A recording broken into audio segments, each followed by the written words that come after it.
I feel like a hypocrite. I come to this job, 7:30 in the morning, no heat, right? The pilot is out. Like, all right, we'll try relighting it. Relighting doesn't work. What I failed to do is test the thermocouple to see if I'm getting the proper millivolts from it. But no, I replace the thermocouple. Try relighting it. I noticed the gas valve's making a little bit louder noise than normal. So relighting fails. What do I do next? Well, I swap out the gas valve. Try relighting it. Doesn't want to relight. I'm looking at the pilot flame.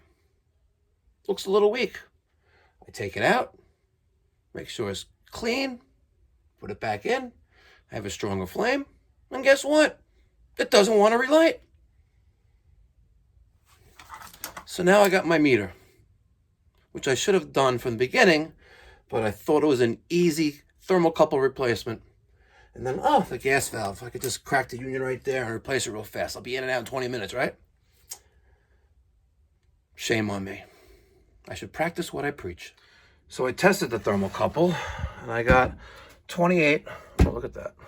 Why is it doing that? 28 millivolts. My flame is good. See that? I have a nice blue flame, and the end of the thermocouple is starting to get cherry red. So why is my gas valve not holding pilot flame? So new ignition system, spark ignition box, gas valve, and the piece on the end that makes it spark. Problem solved. All right, so you're probably guessing, Mikey Pipes, why did you take out the standing pilot system and install an electronic ignition system? Well, the answer is pretty simple. So I was trying to navigate traffic here, driving through Queens and St. Albans. The answer is pretty simple. The customer has had a service agreement with my company for about 4 years, which covers parts and labor on his heating system, with a few exceptions like thermostat batteries, the switch being off at the basement stairs for an emergency service call. So instead of wasting more time there and taking out the defective brand new gas valve, I took out what I had in the truck, which is that electronic ignition retrofit kit by Honeywell. And now he saves about $60 a year in natural gas because the pilot is not always on. And he has an electronic ignition system. Yes, that kit retails for about $250. But if I factor in my wasted labor of going to a supply house, coming back, which will probably be at least an hour, and another half hour putting the gas valve in, it is not cost effective as a business to have done that. So I bit the bullet. I am going to return the gas valve that was defective DOA out of the box back to my supplier and get a replacement one. And so I'm only out $250, and the customer perceives excellent value because we went above and beyond and got the system up and running in one trip. So that's that. On my way to St. Albans now. I'm right around the corner from my next job. Customer has, I believe, 2 Williamson gas-fired boilers, hydronic boilers for a 2-family house, I'm almost positive. And quote-unquote, the heat is not working properly. So I'll get some footage and hopefully entertain and educate at the same time. All right, let's get going. How are you? I'm Mike. Pleasure. What's going on this morning? Alright, I had you guys service it last year. because the heat was coming up. Okay. So now my tenant on the second floor is telling me that I know you guys fixed it and had it working, but it seems like the heat is not going upstairs where she could feel it. Okay. So Let's make sure it's running properly at the boiler first. And I assume that her thermostat is on and that's yes, normal. yeah, I changed the old one that they had. When? And, probably maybe a few months after she moved Okay. in. So did it work after that? Yeah, I believe it did, because I heard it. I always hear it go off. Okay. But I guess at one point, if you touch the pipe, you'll feel the heat. Okay. And then as you go higher, you don't feel it as much. Okay, maybe some air in the line. Let's go see. Okay. Okay, cool. So the boiler does come on. Yeah. It's just not circulating the water, hot water up there. Nice little basement entrance. Yeah. Those are the best. All right, let's see what we got in here. 2 Williamsons. Okay, which one? First, left or- second floor, this is the first floor. Okay, so, and the...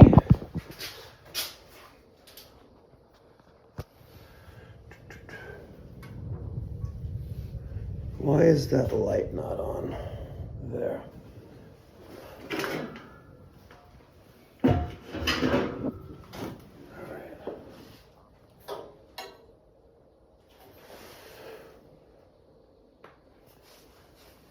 I see the pilot is on. Let's put this plate back on. All right. Well, that explains that. Although water cuff is not wired. That makes perfect sense. All right, so this is going to be my thermostat. So which goes through there. All right.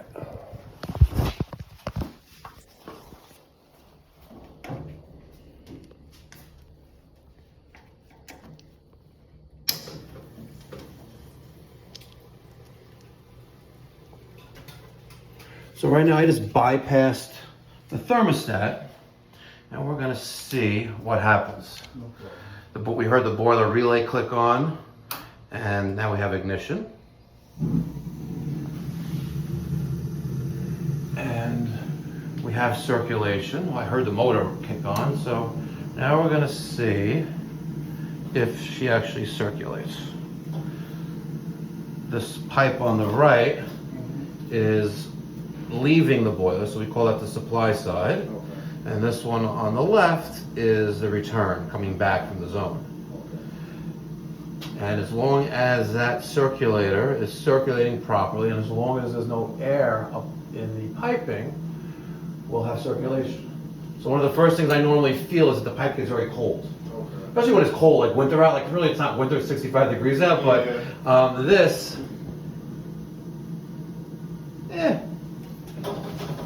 I just wanted to get it checked out before it went to. yeah, no, I hear you. I hear She you. was been complaining since earlier, like when she moved in, it was like late February, maybe March. Okay. So it was really not that, it was getting warmer, so I didn't really get it checked out.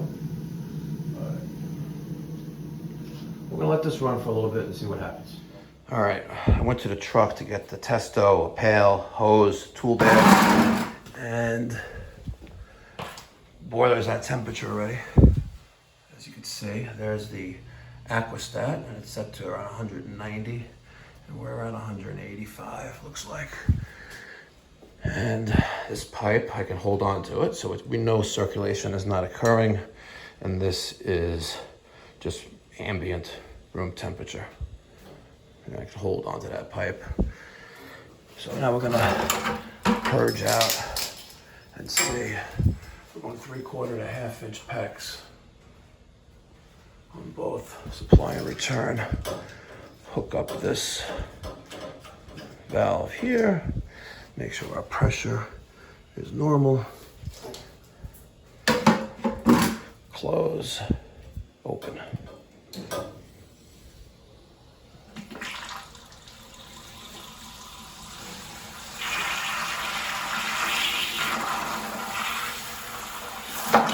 Pick up the air in there. A lot of air. Pressure reducing valve is maintaining pressure. we're getting all that air out of there. Nice and cold. And very hot to the touch. All that air.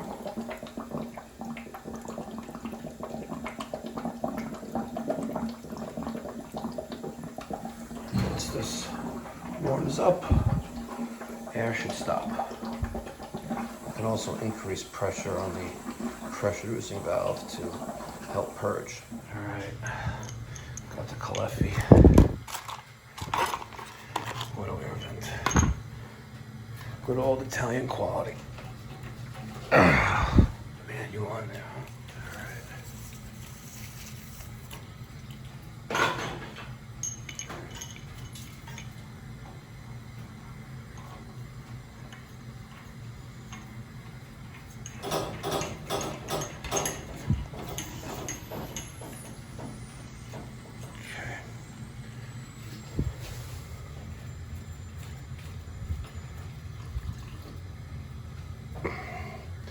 Good old floor drain.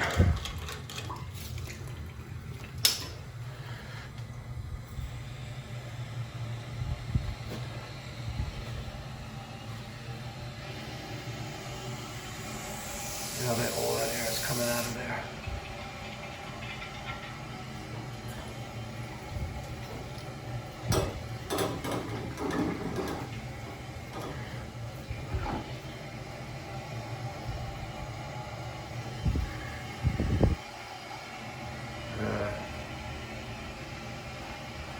Packing nut is leaking, of course.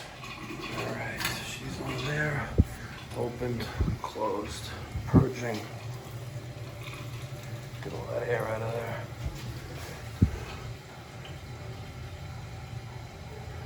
Right around 20 psi. Sounds like all the air is gone.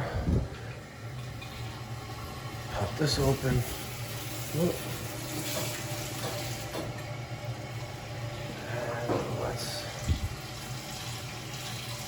Lower pressure. Good.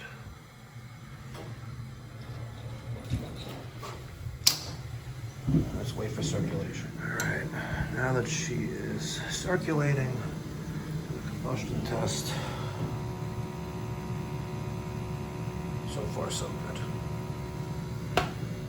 All right, that was a very, very easy service call. And what's even better is that the gentleman is a New York City police sergeant. Always love backing the blue. They put their lives on the line every single day.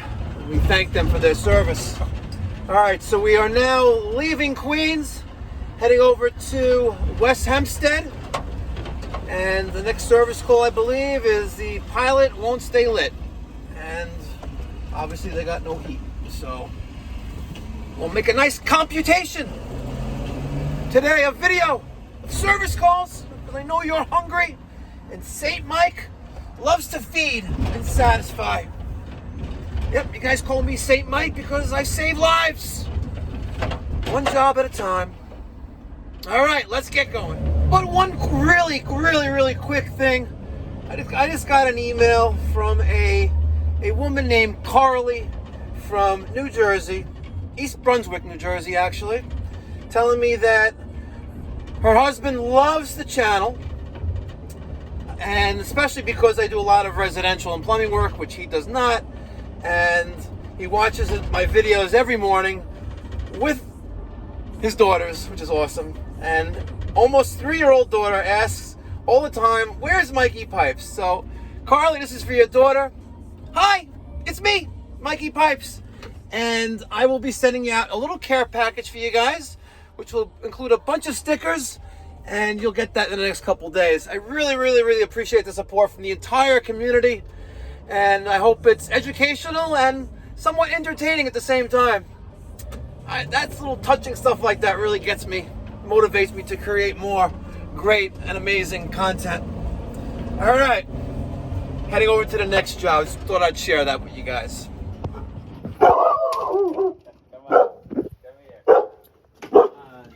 Come on, puppy. Hi. Little man. Come here. Chocolate lab. Big voice. Hey, where's Toy? Go get Toy. Go get him a gift. Give him a gift. Can I get a gift? Go get him a gift. Bro, Come here. Bro, give him a gift. Come here, give me a gift. All right, you're not giving gifts. I'm here for a pilot, right? Yeah. Come here. Come here, little man. Little man. He's Big puppy. I'm here. Hold on, bro. Look what I got. What's the matter? The tail's wagging. The tail's wagging. Oh, what's this, bro? What's this? Yeah, I don't want that. Oh, yeah, I do. You want? All right, we'll try. You want me to put the thermostat on? Here, what's wrong? So it looks like the pilot's out. So it's something. Yeah. Let's go see that. All right, hold on. Let me turn it on. Okay, bro. You don't have to turn it on. Oh, no? Okay. Relax. Relax. And Oh, come on. come on. Let's see what's going on in here. Why do they do this in copper? Oh, really? Yeah, they say, guys, does this light work? Yeah, I just turned. Look at that. Okay. So you try relighting the pilot? Yeah. Okay. No, the reason why I say this with the copper is the constant expansion and contraction. The seams, the joints eventually fail. Oh. And it's really frowned upon, like, Okay. in the trades. But it works, though, so I'm not saying anything bad about it. But Right. so you try relighting the pilot, right? Yeah. All right, let's see. Let's turn the power off. Let's see if I can use your lighter and relight it. Maybe you did something wrong. Ah. You need some room over there? No. Come here, you little what's he doing? What's he doing? I'm gonna... I have a flashlight here. I got. All All right.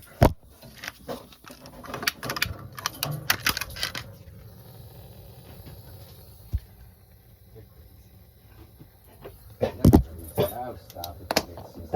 Stop it. See, now you want to lick my hand. Yeah. Come on. Oh, stop it. You got a lot of bass in that voice, by the way. Well, that's the thing. It's good that he's got a good guard. Yeah. Hey. Come here. Stop. Leave him alone. Hold that down for about a minute. This has been replaced once before. This is not the original thermocouple.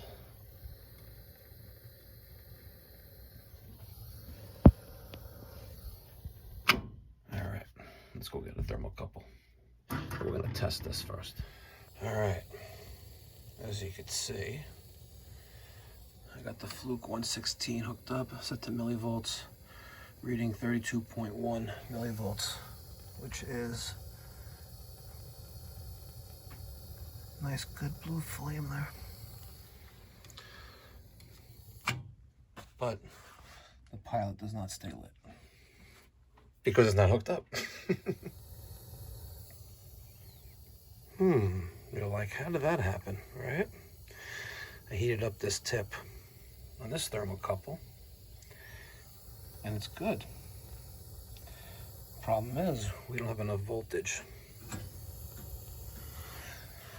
out of that original thermocouple, so it doesn't stay, the pilot doesn't stay on.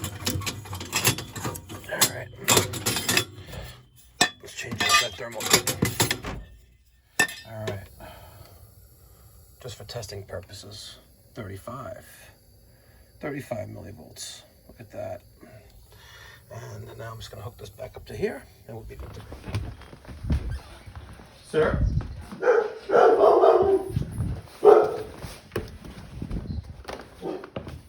Sir? Yeah. I changed the pilot flame sensor, Yeah. and the pilot stayed on. Oh, okay. So I'm gonna, there's a lot of debris in the combustion chamber, so I'm gonna vacuum that out, take the burners out, vacuum those out as well.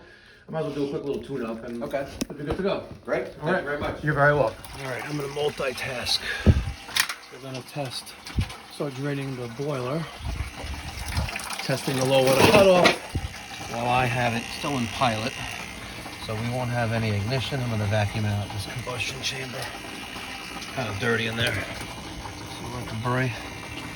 We'll clean all that up and take a look at all the burner tubes, make sure they're all clean as well. Let that drain out. All right. Low water cutoff is functional.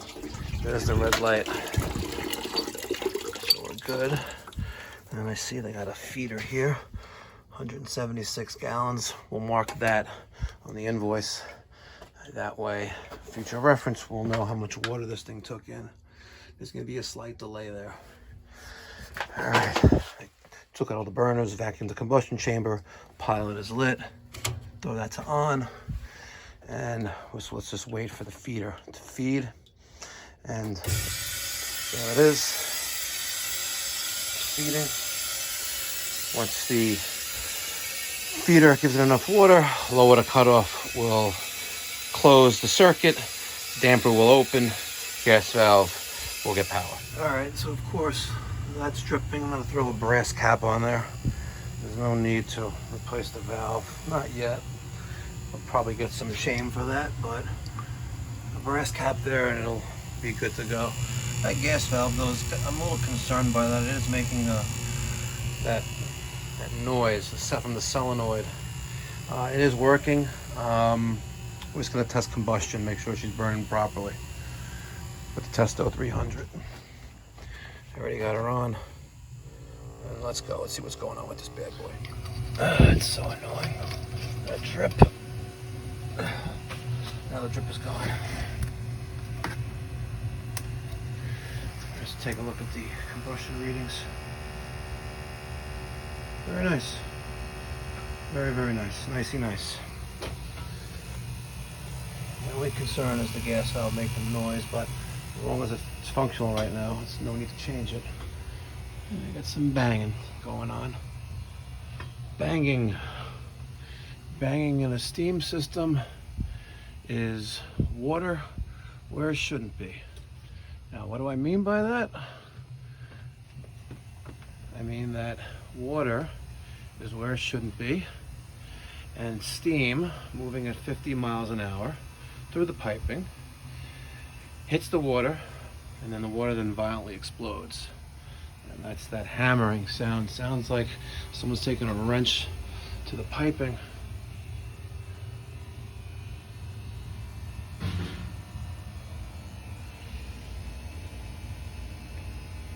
This is done wrong, by the way. Very wrong.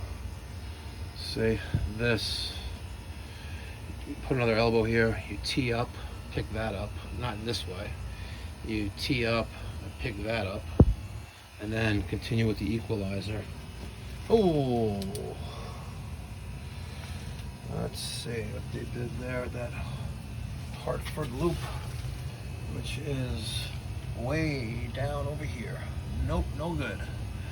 That Hartford loop, that 2 by 1.25 inch T there, that needs to be the center of the sight glass, and as you can see, we're down about 10 inches. So that's a no-no. We have the water there, it looks like, right? Yep. The relief valve is also wrong. This needs to be a 90, right? And relief valve needs to be pointed in the upwards orientation, discharge out the side, drip leg, and point down. And again, this boiler was installed in 2006, probably 2007. It's been like that for 14 years. You know. Water level is acceptable level. The pressure gauge is wrong. Let's make sure the relief valve works. Carefully open that up. Okay. So we know that works. We know the pressure gauge is wrong. Let's see. Take a look at that pressure. Wow. Wow, what were they thinking? Looks like 7 psi with a differential of 3. Yep, that's not good. And our combustion results are still there. Perfect. Alright. Put a new service tag on there. And let's just quickly go over the deficiencies with this installation.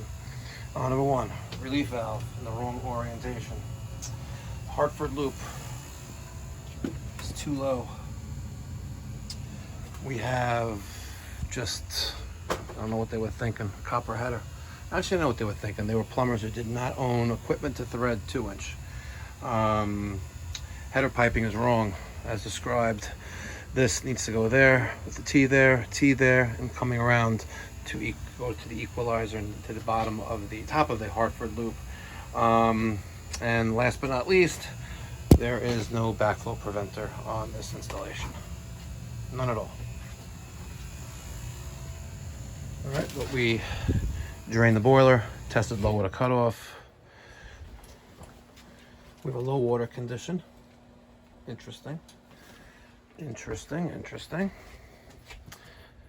And put a cap on because the valve started to leak.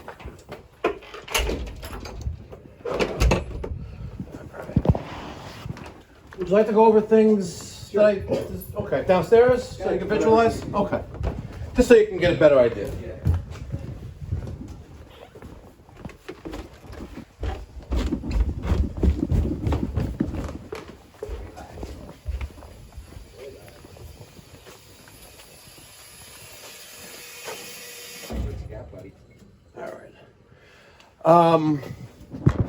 Let me tell you what I did, and then we can go over just for your own knowledge. Bless you. Thank you. Number one, when I first got here, I was kind of said, "Oh, why do they do it in copper?" Well, it is what it is. But Right. that's, and again, I'm not here to criticize their work, and I know it was installed like 14 years ago. Yeah. But again, as a professional, I need to make you aware of what I see was wrong and what could possibly happen down the line if it's kept that way. And I'm not saying change anything at all, but I'm just wanting to make you aware. Okay. You had no, the pilot wasn't staying lit because the pilot flame sensor, which sits in the flame, is worn. It's not the original one with the boiler. No. It was replaced once before, but I think twice. Actually. twice already. Yeah. So it's good to know. So Okay. we'll come back to that in a second. I tested the voltage that's created by that pilot flame, by that means of that thermocouple, and it was a little low. Okay. I changed it, put a new one in, it works. As you can see, it's running. Right. You said you've changed it a few times already.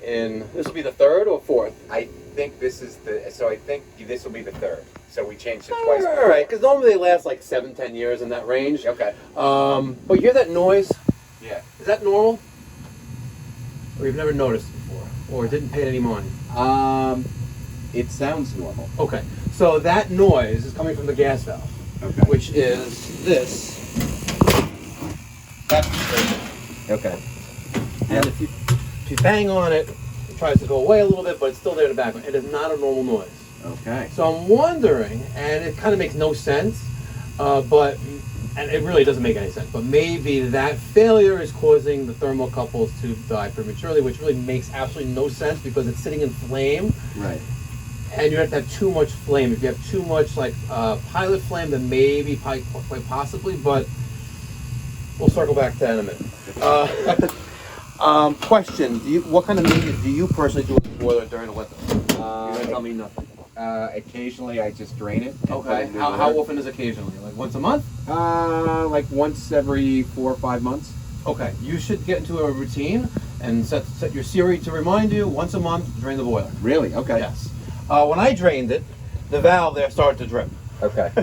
Oh boy. So I put a brass cap on it for you. Okay. It's, again, I'm not going to put in, there's no need to change the valve. Right. It's open or closed. It's usually normally closed. And Yeah. when you put a bucket under it, take the little cap off, you'll get a little, it's a drip, drip, drip, drip. Nothing crazy, but Right. the cap's there to not have to replace the valve. Okay. So put a bucket under it, 5-gallon bucket works perfectly. Yeah. Drain it once a month. Okay. And you're going to drain it once a month until the light on this low water cutoff, which is right there, Yeah. turns red. Oh, okay. It will normally flash at first, Right. but as long as it turns red, we know it's going to turn the boiler off. Okay. That's what you want to make sure it works on this boiler. Got it. Okay. And the automatic feeder, which is on the other side, will Yeah. automatically add water back to the system. Back to the copper. And I know this has been like this for 14 years, but it's not done the right way. I know steam. I learned from the guys we call dead men of steam. Because when this was originally installed in the house, those people aren't alive anymore. Yeah. Yeah. But we can still put boilers in. But some guys don't know what they're doing with boilers, but it works, right? Right. So this pipe comes out of here, and it goes this way, and it goes this way, and then if you notice, it goes back down there. Right. You have two header pipes, one to the back of the house, one to the front of the house. And the way it's piped in, it won't work right. It works, but it's not working properly. And you may get banging sounds and things like that when like someone's taking a hammer to the piping. Yeah. This needed to be a T right here pointing up to pick that up. This needed to be a T also like that one pointing up to go here and continue with an elbow and then go to the boiler, which we call an equalizer. So the header is wrong. And when it first came on, I heard a couple little banging sounds, but then it stopped, and hopefully it's not continuous like. No, I mean, occasionally to your point, you'll hear some banging, but then it goes away. I talked about that. Pressure. When's the last time the boiler was serviced or maintained? Maybe the last time that the thing went out. Okay. The reason why I ask is this little box right here is called a pressure troll. Right. It regulates the boiler's pressure, and you don't have a high pressure boiler, you have a low pressure boiler. Okay. Typically, half a PSI of pressure. Okay. The pressure troll is set for 8 PSI. Oh, okay. So a lot of people think, that don't understand steam, that they will add more pressure to compensate for radiators not getting hot. It's actually doing the opposite, because now you're building up too much pressure. Those little silver things in the radiators called air valves will continuously hiss. Yeah. And that's not good, because now you're losing water, which is steam, which has to be replaced by the boiler, which doesn't like fresh oxygenated water being replenished all the time because it'll cut a hole in it. Got it. In the cast iron. Hopefully I'm not confusing it. Well, that's what I was going to ask. Like, I've heard, like, you shouldn't push the water. Like you said, Once a month. That's a fact, though. But I'm saying, but now you're just saying if it's replenishing with water. Yes. Once a month is fine, because you have to do that because it's steam. But let's say that automatic feeder is adding water 3 times a day. Oh, I see. Or 3 times a week. I got you. Okay. Or let's say 3 times a month. Right. Right? Okay. Where is that water going? Right. And maybe leaving the radiators. Okay. It may be leaving the radiators by means of steam, right? Which is water, which then it has to replenish. Okay. You have this digital display on the front of your water meter, in front of your water feeder. It says 178. That's 178 gallons. Okay. It would be a good idea, let's say, because today's 70 degrees out. It's not winter anymore. Well, that's why I figured I'd call you guys before. It's an emergency. Right? It depends on let's see how November is in temperature, but maybe around Thanksgiving, take a look and see what kind of number that's reading. Okay. I wrote it on your invoice. It's 178 gallons. For example, if you were to test this to drain the low water cutoff, a 5-gallon bucket there will get filled maybe halfway. Right. Hey, stop. Well, look, my hand is so pet. My dog's gonna get jealous, think I'm cheating on him. Right. Give me a little man. So when you drain, you're at most gonna put back 2.5, 3 gallons. Okay. If that number shows something crazy, like 20 gallons more, why? And you have to figure out where the water is going. Okay. Got it. Okay. Hissing is not good. Now, this it pressure doesn't really hiss that often. Good. But this pressure troll really should not be at 8 PSI. Okay.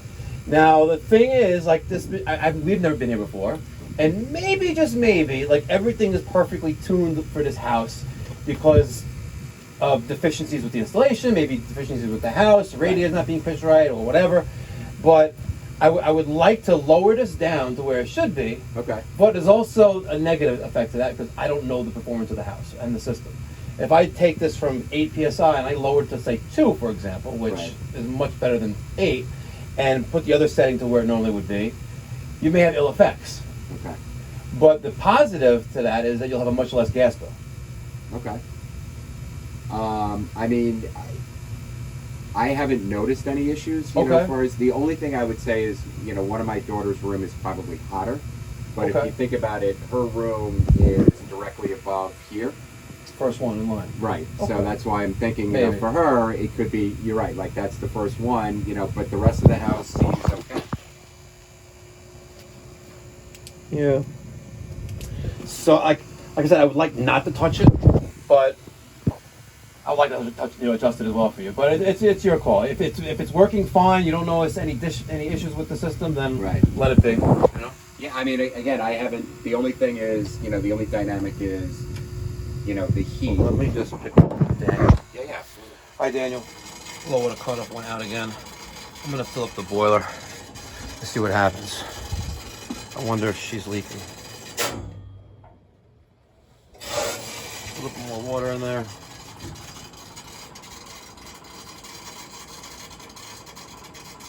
That should be full to the top.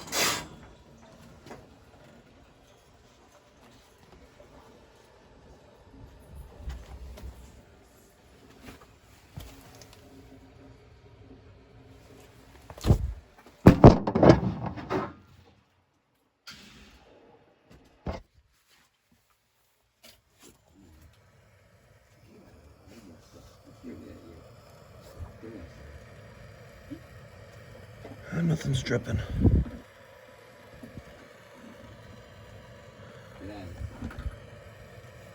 Nothing's dripping. Nothing's dripping? No, it's a good thing. Ah.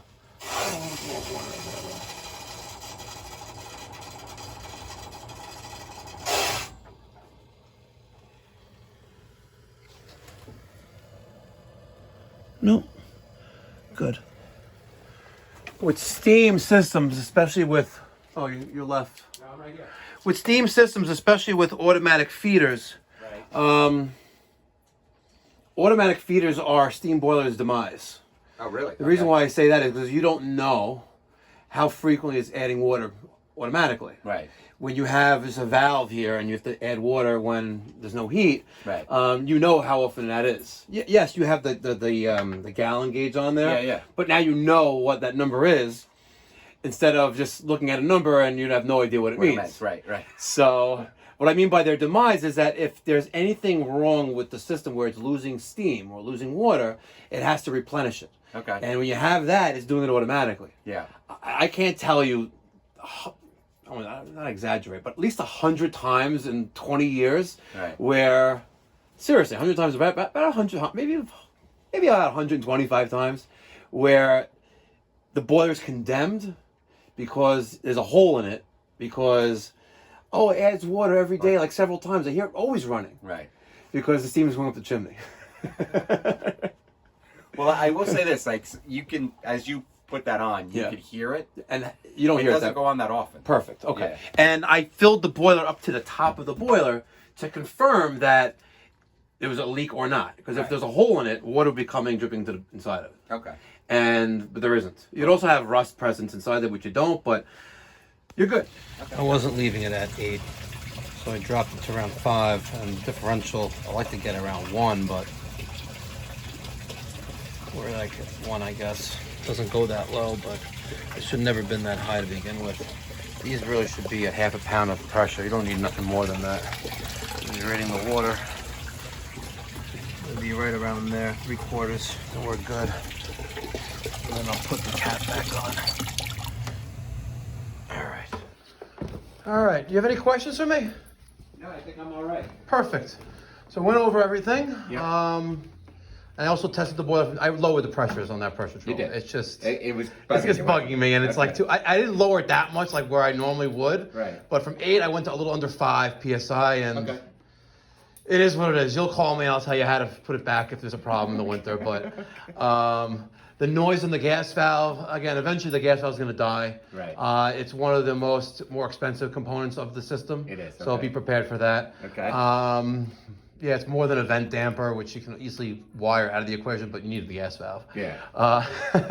And if you do end up replacing the gas valve, put in one for electronic ignition, because you're going to save around $60 or $70 a year in gas because there's no pilot, it's always on.